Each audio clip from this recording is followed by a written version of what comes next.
So when we're dating or we're engaged, however it is, the relationship during those time periods, most likely that's how it's going to be when you say I do. Hello, everyone. I am so excited about season 2 of Onward and Upward with Leslie E. Royal. I'm Leslie, and I will be interviewing several exceptional Black women who are making a significant difference in their communities. One such accomplished woman is Sharon Grant, founder and CEO of Oasis of Serenity Counseling and Consulting Services. Sharon, welcome to season 2 of Onward and Upward with Leslie E. Royal. Thank you so much, Miss Leslie E. Royal, for having me on your show today. I am so appreciative and honored to be here and to spend this time with you today. Well, it's my pleasure. That is so very kind of you. You are looking so very beautiful and radiant. I love your hair, your jewelry, your dress, everything. Likewise, thank you very much. Same to you. Thank you so very much. Well, I tell you, Miss Sharon, when the Ashro team and I met about the guests who would be on season 2, of course, we knew that we wanted a mental health professional. And we were so very excited about seeing your resume and bio that came across because you are such an accomplished woman. And there are a few of your credentials that I'd like to read out. Is that okay with you? That's fine. Thank you. My pleasure. Miss Sharon, you have been in the field of social services and counseling for over 25 years. You are a licensed professional counselor, a certified prepare/enrich facilitator, an independent certified John Maxwell speaker, coach, and trainer.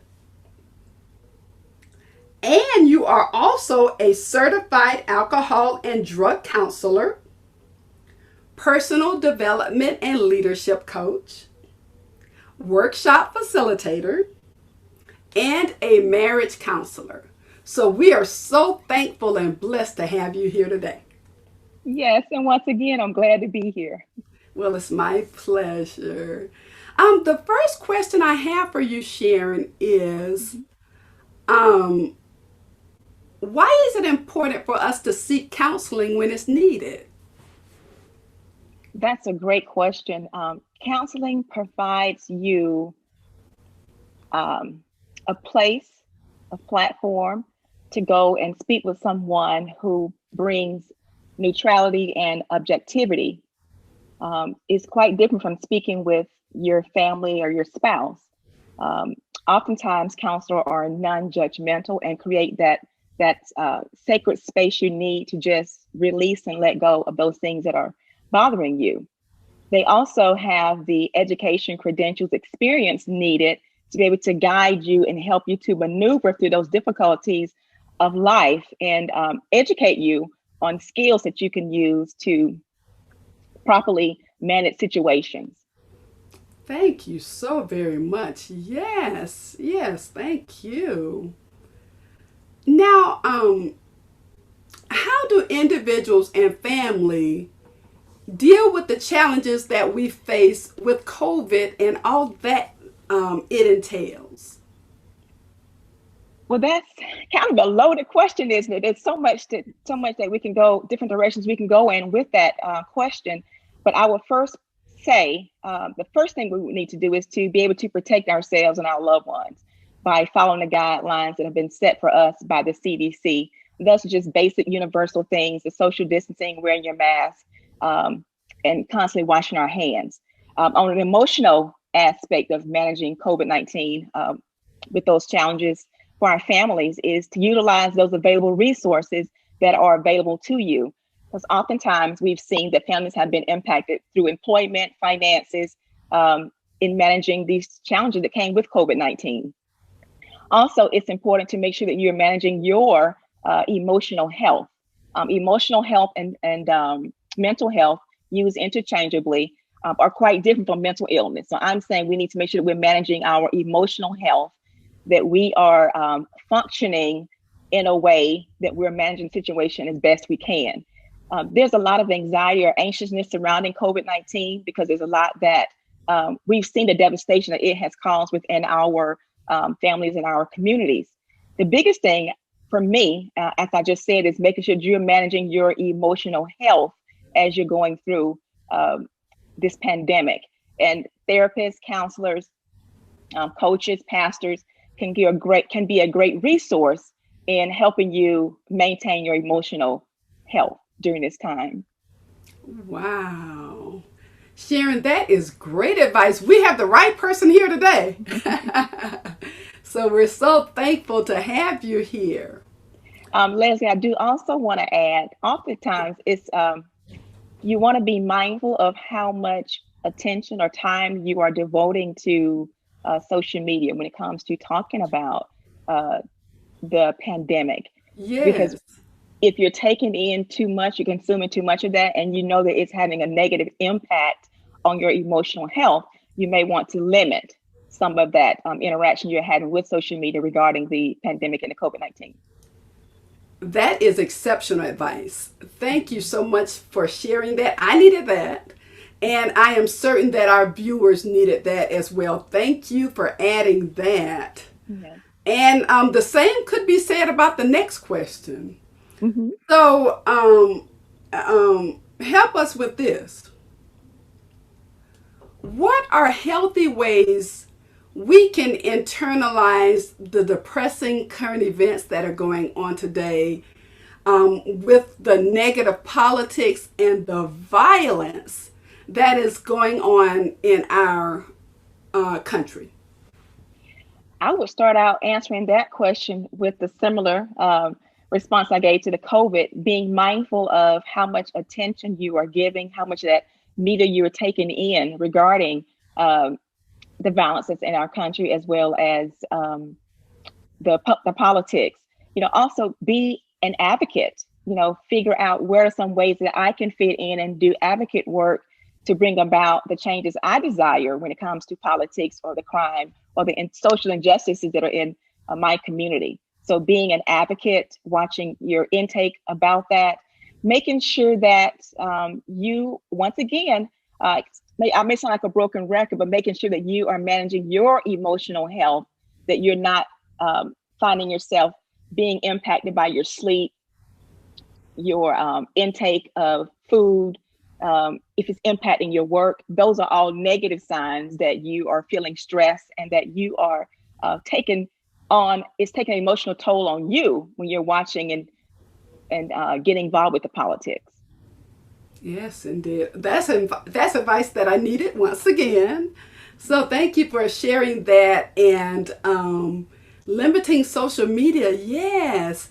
And you said something else that I think is important as it relates to politics. Become an advocate in your community. Thank you so much for sharing, because we have to be the difference that we want to see in our communities. That's exactly right. I would probably also add, be mindful of your environment when you're having conversations about the politics. Because sometimes, depending on the person you are around or speaking with, those conversations can add stress and can oftentimes become very argumentative. Yes. Thank you so much. I'll remember that the next time. I'll limit the conversation when it comes to politics. Indeed. Yes, indeed. Mm-hmm. Now, what advice would you give to couples who seek to enhance their marriage or who seek to save their marriage? Before I answer the question about the married couples, I just want to do a quick statement about engaged or those people that are dating in committed relationships. Excellent. Because I think that is the beginning. Yes. So when we're dating or we're engaged, however it is, the relationship during those time periods, most likely that's how it's going to be when you say I do. Yes. So when you say I do, it doesn't magically change those things that you were unhappy with while you were dating or engaged. So the relationship has to be a healthy one before you say, I do. Oftentimes, people may say, I do, and they have had warning signs that this was not the person for me.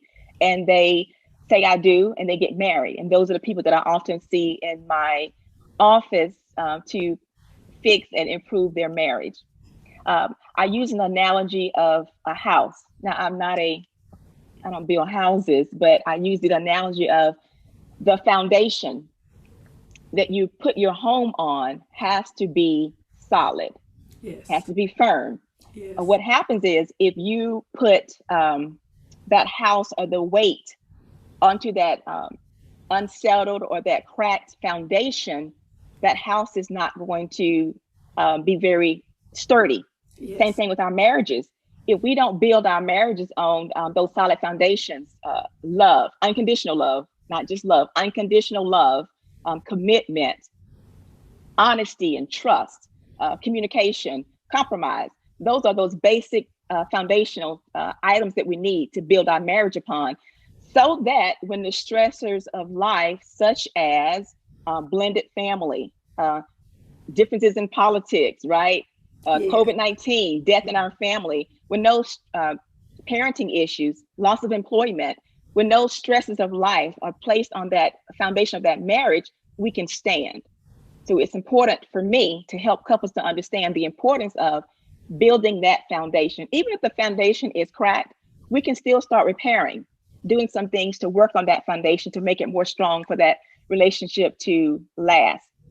So some things that are important when it comes to working with couples is making sure that they are able to communicate with one another. That's the basic principle of marriage, is being able to communicate effectively. When you communicate, you're not communicating to defend your position. You are communicating to truly hear what that person is saying, to have an understanding of it. That's how you're going to have empathy towards that person. Also, I tell couples that it's not about controlling the other person. The only person that we have control over is ourselves, right? I can't control my spouse. And so it's very important for me to learn to operate within the spirit control that I have control over, which is myself. So in our relationship, the only person that I have control over is what is it that I do that helps or hinders the relationship. We can hope to influence our spouse, but we cannot control them.